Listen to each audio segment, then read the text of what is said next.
Hello, I will show you how to use the Spec20, also known as the Spec20.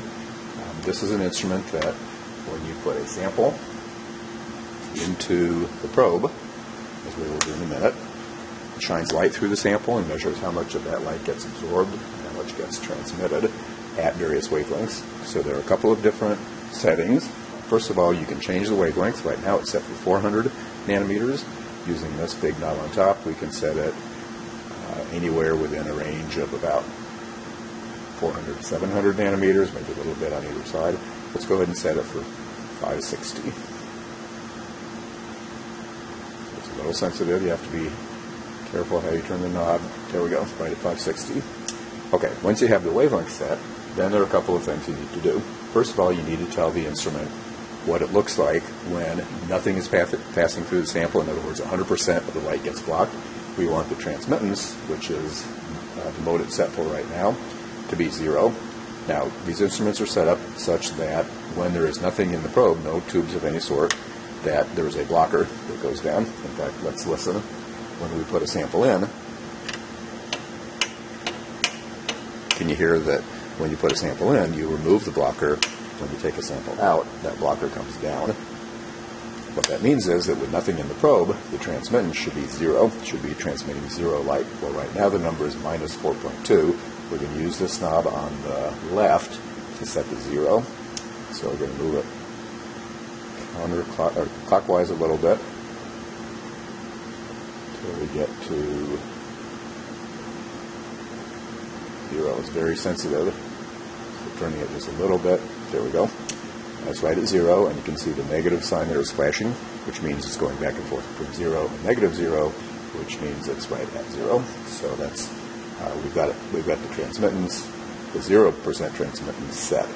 Now what we're going to do is put into the tube what's called a blank. The blank is just a cuvette that has only water in it. In most cases, the blank will just be water. In a few cases, you might actually have some other materials in there in the blank, but most of the time it's just water. So I'm going to carefully wipe off any fingerprints that might be on the outside. By the way, this kind of test tube is called a cuvette. It's really not a test tube. It's specially designed for these instruments.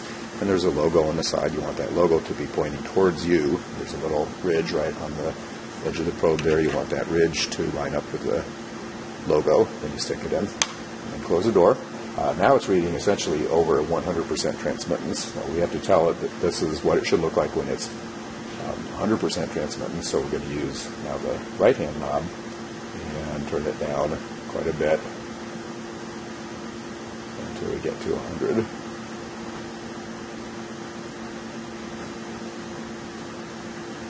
Again, it's a little sensitive. You have to be very careful when you're turning the knob that you don't overshoot it.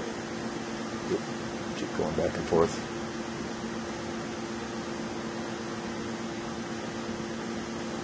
There we go, set for 100. So now we've told the instrument what 0 looks like, and we've told the instrument what 100 looks like. Now we're ready to actually measure the absorbance of a sample. So in this cuvette, I have a sample of cobalt chloride in water.